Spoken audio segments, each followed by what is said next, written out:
Shalom saudaraku yang dikasihi oleh Tuhan.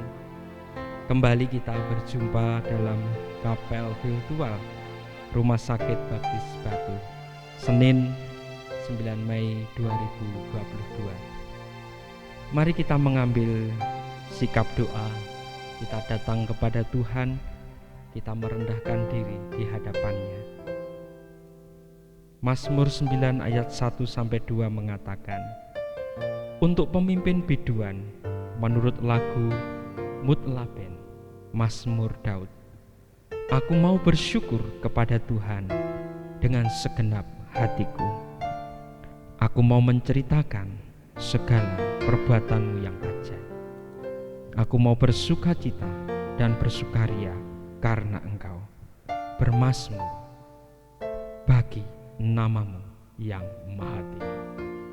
Sukacita kita, bahagia kita ketika saudara dan saya dapat melayani Raja kita. Mari kita nyatakan pujian, sukacita kita di hadapannya melayani Rajaku.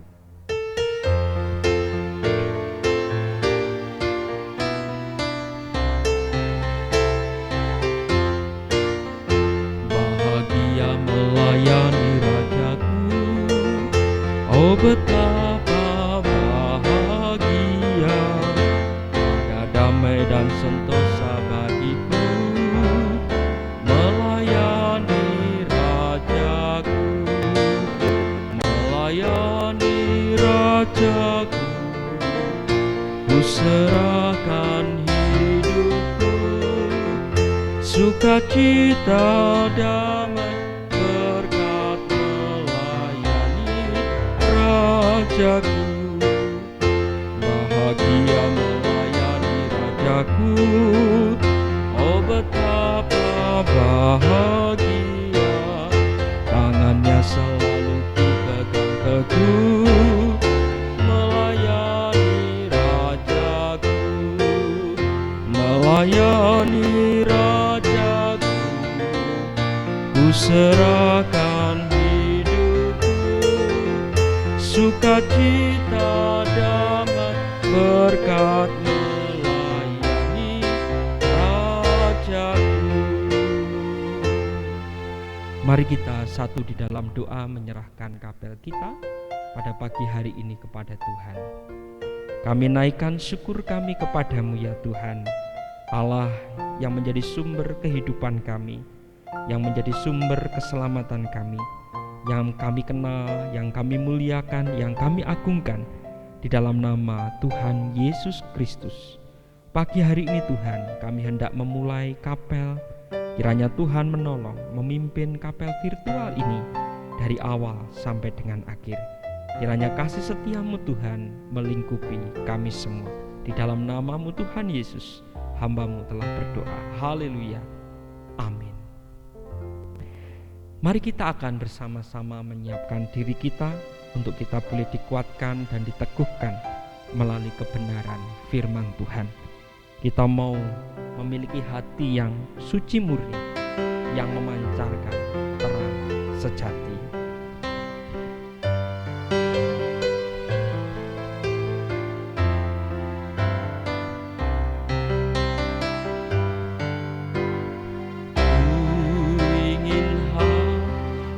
Yang suci murni, yang memancarkan terang sejati, bebas dari nafsu dunia jahat, suci oleh darah Juru Selamat.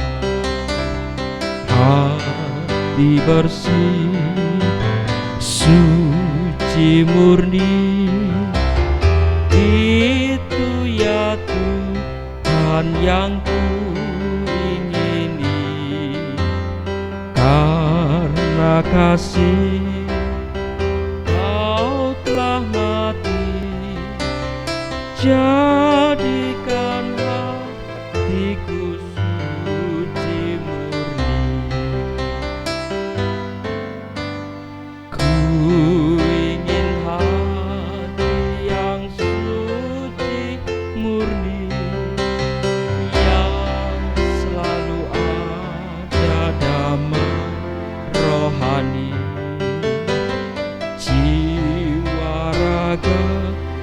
serahkan padamu, aku sedia menurut selalu. Hati bersih, suci murni, itu ya Tuhan yang ku ingini. Karena kasih Kau telah mati, jadikan hatiku suci murni.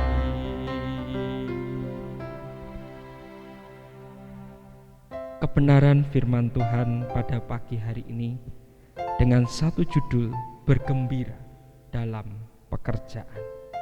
Mari kita satukan hati kita sebelum kita merenungkan bersama-sama. Kami mohon pimpinan kuasa Roh Kudus-Mu dalam penyampaian kebenaran firman-Mu pagi hari ini, supaya kami dapat menerimanya dengan penuh sukacita dan kami dimampukan untuk melakukannya di dalam kehidupan kami. Kami percayakan waktu ke depan kami kepadamu Tuhan. Di dalam nama Tuhan Yesus, hamba-Mu telah berdoa. Amin.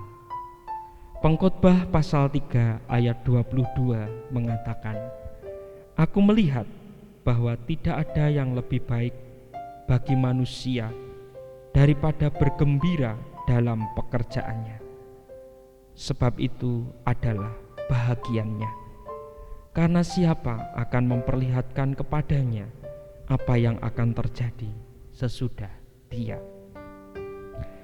Bapak, Ibu, Saudaraku yang dikasihi Tuhan, ada seorang supir angkot yang usianya ada di kisaran 40-an tahun. Ia bergelar sarjana dan sempat bekerja di sebuah perusahaan dengan penghasilan yang sangat baik. Suatu hari perusahaannya bangkrut dan ia pun kehilangan pekerjaannya. Tidak gampang untuk melamar kerja kemana-mana, sementara anak dan istri harus dicukupi kebutuhannya. Ia kemudian memutuskan untuk menjadi supir angkot. Satu hal yang menarik adalah perilakunya pada saat bekerja. Kalau sebagian besar supir angkot ugal-ugalan dalam melakukan pekerjaannya untuk mengejar setoran, tetapi pribadi ini berbeda. Dia sangat menikmati pekerjaannya. Dia bercanda dengan penumpangnya, baik yang duduk di sebelahnya maupun yang duduk di belakang. Ia terlihat sangat gembira, sehingga siapapun yang naik dalam angkotnya serasa piknik bersama-sama. Bapak, Ibu, Saudaraku yang dikasihi Tuhan, menjadi supir angkot bukanlah pekerjaan yang membanggakan bagi kebanyakan orang. Kita jarang melihat anak-anak yang bercita-cita ingin menjadi supir angkot. Tapi yang satu ini terlihat bangga. Kenapa bangga? Karena bapak ini melakukan pekerjaan yang halal di tengah kondisi ekonomi yang sulit. Ia masih bisa menyekolahkan anaknya, membiayai keluarga, dan itu merupakan kebanggaan baginya. Punya gelar, tetapi menjadi sopir untuk menghidupi keluarga. Saudaraku yang dikasihi oleh Tuhan, hari ini ada banyak orang yang bekerja hanya semata karena harus mengejar uang. Mereka merasa terpaksa melakukan itu karena tuntutan kebutuhan. Bagaimana mungkin orang bisa bergembira melakukan sesuatu kalau dilakukannya dengan terpaksa. Dan bagaimana mungkin kita bisa mengharapkan hasil terbaik kalau memiliki pemikiran seperti itu? Firman Tuhan yang sudah kita baca mengingatkan kita untuk mencintai pekerjaan, yang artinya melakukan bagian dari pekerjaan masing-masing dengan hati gembira. Itulah yang diingatkan oleh pengkhotbah, yang didasari dengan perenungan, pengalaman, dan kesaksian hidupnya. Aku melihat bahwa tidak ada yang lebih baik bagi manusia daripada bergembira dalam pekerjaannya, sebab itu adalah bahagianya. Karena siapa akan memperlihatkan kepadanya apa yang akan terjadi sesudah dia. Apakah mencintai pekerjaan atau tidak? Pengkhotbah menyimpulkan bahwa tidak ada yang lebih baik daripada bergembira dalam melakukan pekerjaan masing-masing. Mengapa? Karena itu adalah bagian atau panggilan kita. Apa yang kita kerjakan hari ini bukan suatu kebetulan. Ada sesuatu yang menanti di sana apabila kita melakukannya dengan hati lapang dan dengan sungguh-sungguh. Kalau kita tidak bahagia dalam bekerja, melakukannya dengan hati yang berat, apa keuntungan yang bisa kita dapatkan? Berkeluh kesah sepanjang hari, mengasihani diri berlebihan, emosi, terus merasa tidak puas, dan kehilangan damai sejahtera. Semuanya itu pasti tidak akan membawa manfaat dalam hidup kita. Yang ada membuat etos kerja kita menurun, mengganggu orang lain, membuat kita tidak berkembang dan kehilangan kesempatan untuk maju. Karena hasil pekerjaan yang tidak istimewa, bahkan mendatangkan penyakit bagi diri kita sendiri. Semuanya ini penting untuk kita renungkan. Sehingga ada 3 kebenaran yang kita dapat melalui perenungan kita pagi hari ini bergembira dalam pekerjaan. Yang pertama, satu hal yang harus kita ingat soal bahagia atau tidak bukanlah tergantung dari kondisi atau situasi yang kita hadapi, melainkan tergantung dari seberapa jauh kita mengizinkan Tuhan untuk mengambil bagian dalam hidup dan pekerjaan kita. Kebahagiaan atau kegembiraan sejati berasal dari Tuhan dan bukan dari keadaan. Ya, karena Dia hati kita bersukacita, sebab kepada namanya yang kudus kita percaya. Pemazmur mengatakan demikian dalam Mazmur 33 ayat 21. Selanjutnya penulis Amsal mengatakan bahwa hati yang gembira membuat muka berseri-seri, tetapi kepedihan hati mematahkan semangat. Amsal 15 ayat 13. Atau di dalam Amsal 17 ayat 22 mengatakan hati yang gembira adalah obat yang manjur, tetapi semangat yang patah mengeringkan tulang. Kebahagiaan itu bukan didasarkan pada situasi dan kondisi. Sukacita itu tidak didasarkan pada situasi dan kondisi, tetapi seberapa saudara dan saya bergantung kepada Tuhan. Semakin dalam, semakin kuat kita bergantung kepada Tuhan, sukacita itu melimpah di dalam pekerjaan kita.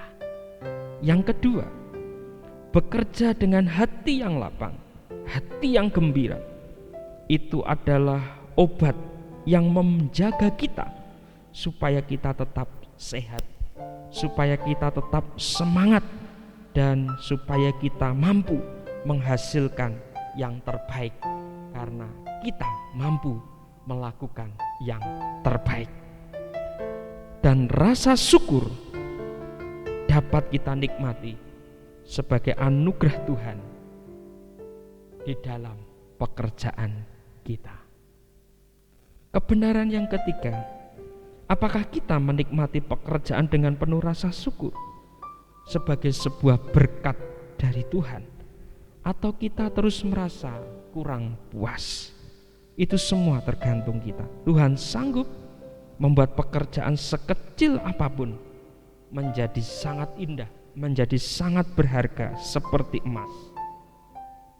Itu sebabnya rasa syukur dalam menjalankan pekerjaan akan menolong kita untuk kita terus mengalami sukacita di dalam kita bekerja, sehingga karya-karya yang monumental akan kita hasilkan melalui pekerjaan. Nama Tuhan dipermuliakan dan banyak orang terberkati. Bapak, Ibu, Saudaraku yang dikasihi Tuhan, pekerjaan yang tampaknya rendah atau sepele hari ini bisa menjadi sesuatu yang luar biasa pada suatu hari nanti. Tapi itu tidak akan bisa terjadi kalau kita mengerjakannya secara terpaksa, dengan berat hati ataupun asal-asalan. Apa yang tampaknya biasa saja, kalau dikerjakan dengan baik, bisa menjadi sumber melimpahnya berkat Tuhan kepada kita. Pekerjaan yang kata orang biasa belum tentu sama di mata Tuhan. Tidak ada pekerjaan rendah dan tidak ada pekerjaan yang tidak bisa diberkati oleh Tuhan secara luar biasa. Mungkin saat ini di antara kita ada yang mulai merasa jenuh dengan pekerjaan. Mungkin ada yang merasa bahwa pekerjaan saat ini tidak cukup baik, sehingga dikerjakan dengan keterpaksaan. Tidak ada sukacita, merasa terbebani. Melalui firman Tuhan pagi ini mengingatkan bahwa Tuhan tidak akan pernah kekurangan cara untuk memberkati kita melalui pekerjaan kita masing-masing.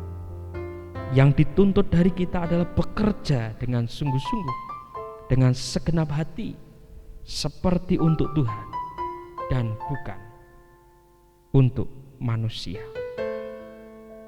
Tinggi rendah pendapatan bukanlah alasan untuk bergembira atau tidak. Ada orang-orang yang dalam pandangan dunia dianggap melakukan pekerjaan kasar dan itu dinilai rendah, tetapi mereka tetap saja bisa bersukacita dalam melakukannya, dan itu mendatangkan hasil yang sangat baik. Akibatnya mereka pun terus meningkat dalam pekerjaannya, terus menjadi berkat melalui pekerjaannya. Mari mengucap syukur atas pekerjaan yang Tuhan percayakan saat ini, dan lakukan pekerjaan yang menjadi bagian kita masing-masing dengan hati yang gembira. Serta lihatlah luar biasanya Tuhan bisa memberkati kita melalui pekerjaan kita, melalui setiap hal yang kita sedang kerjakan saat ini. Sekali lagi mari belajar untuk bersyukur dan menikmati setiap pekerjaan yang dipercayakan kepada kita, dan kita melakukannya bersama dengan Tuhan dengan hati yang gembira. Syukuri pekerjaan yang diberikan oleh Tuhan, lakukan dengan gembira, dan Tuhan menyatakan berkat-berkat-Nya. Amin. Mari kita akan responi kebenaran firman Tuhan ini. Biarlah hidup kita dalam pekerjaan kita menyatakan kehidupan yang saleh, kehidupan yang benar, sehingga melalui apa yang kita kerjakan, nama Tuhan Yesus Kristus dimuliakan di dalamnya.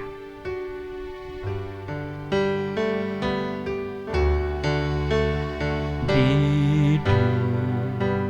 dunia yang penuh cemas antara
mari kita satu di dalam doa. Bapa Surgawi, kami mengucap syukur Engkau telah memimpin kapel virtual pagi hari ini dari awal sampai dengan akhir. Kami membawa pekerjaan dan pelayanan kami ke tangan kuasa-Mu Tuhan, untuk melayani setiap pasien dan keluarga yang Tuhan percayakan. Biarlah kuasa-Mu menjamah mereka, kuasa-Mu menyembuhkan mereka, dan kuasa-Mu mendatangkan berkat di dalam kehidupan mereka. Pakai setiap kami sesuai dengan kapasitas kami masing-masing untuk memberikan yang terbaik kepada Tuhan melalui setiap pelanggan yang Tuhan percayakan. Dan hamba-Mu meyakini, hamba-Mu percaya seluruh Civitas Hospitalia Rumah Sakit Baptis Batu boleh menerima berkat anugerah Tuhan yang luar biasa. Kasih setia, rahmat dan anugerah-Mu tidak pernah berkesudahan atas Rumah Sakit Baptis Batu dari sekarang sampai selama-lamanya. Tuhan memberkati engkau dan melindungi engkau. Tuhan menyinari engkau dengan wajah-Nya dan memberi engkau kasih karunia. Tuhan menghadapkan wajah-Nya kepadamu dan memberi engkau damai sejahtera. Kiranya berkat daripada Allah Bapa, cinta kasih di dalam Tuhan kita Yesus Kristus, penyertaan dan persekutuan di dalam kuasa Roh Kudus memberkati kita sekalian dari sekarang sampai selama-lamanya. Di dalam nama Tuhan Yesus, kita sekalian telah menerima berkat-Nya. Haleluya. Amin. Selamat berkarya. Tuhan Yesus memberkati.